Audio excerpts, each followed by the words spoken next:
Hello, wildlings. I'm your Creep Smith, and you found my Fear Forge. Lucky you. Welcome back, wildlings, to today's episode of the Medically Macabre, St. Anne's Mercy by Wayward Wanderer. In Minneapolis, Minnesota, a long-abandoned hospital was under reconstruction. The hospital, St. Anne's Mercy, was originally founded in 1802. The hospital housed the quarantined patients suffering from illnesses such as yellow fever, smallpox, and leprosy. It also housed the mentally ill and abandoned of all ages for many years. In 1924, the hospital was converted to a high-security insane asylum until 1957, when it was shut down after a tragic accident claimed the life of a nurse and two small children in an unexplained fire. The nurse was found standing in the room where the fire had first started, her features burned beyond all recognition. She pointed to the men who found her and let out a blood-curdling wail before she dropped to the ground, dead, her injuries proving fatal. The bodies of the children were never found. As of 2006, the hospital was purchased and slated for reconstruction as a fully functional general hospital. Floor by floor, the hospital was cleaned and restored. After a few days of work, the construction workers began reporting strange sounds, smells, shadows, and a sensation of being choked by smoke. As the work continued, bizarre accidents began to plague the construction crew.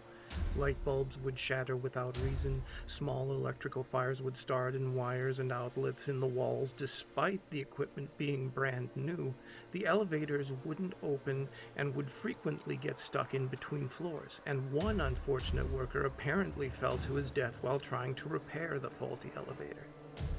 His body was found splayed and bloody at the bottom of the elevator shaft, a look of horror frozen on his face. While still under construction, the hospital was opened to the public as an emergency room. The staff was free to roam about all floors and wings of the hospital, with the exception of the children's wing, which was far behind schedule. Many workers refused to continue restoring the children's wing. They'd call in sick or quit, each worker claiming they felt as though their lives were in danger. Soon, patients began to complain about odd sounds emanating from the vacated children's wing. Complaints of children playing loudly were common. Then reports of screams and cries for help began to disturb the peace. The doctors and nurses insisted on hiring additional security to monitor the wing and refused to allow the staff to use the empty wing for storage unless they were under supervision. Several security cameras were installed in the wing, one in each hallway, one for each elevator, and one on the emergency staircase. The security guards hired to watch the monitors began complaining of headaches, nausea, nightmares, and paranoia. After only 6 days, the first security guard was found hanging in his office after he'd attempted to scratch out his own eyes. The screens on the monitors had been broken with some black paint smeared over the display, and the videotapes used to record had the film pulled free of the case and wadded up all over the office. There was a piece of paper found in the security guard's hands which read simply, "She's still looking." The hospital staff reviewed what little security footage was salvaged and didn't see anything out of the ordinary on the first night, with the exception of the lights occasionally flickering. But on the second night, there were brief glimpses of two small children playing in the hallways.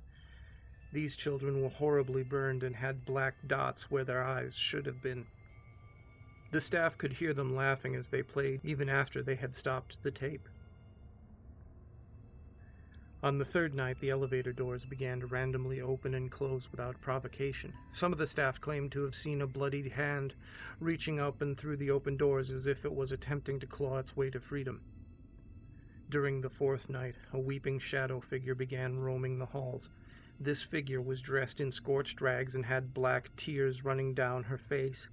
As she roamed aimlessly, she would occasionally stop and look directly into the cameras before letting out a shriek of emotional pain.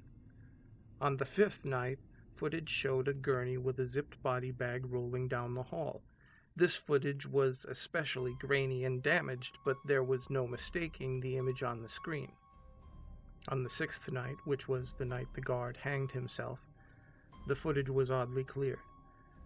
The gurney and body bag rolled back down the hall without any provocation, but the body inside the bag slowly sat upright, and its head turned inside the bag to look at the camera.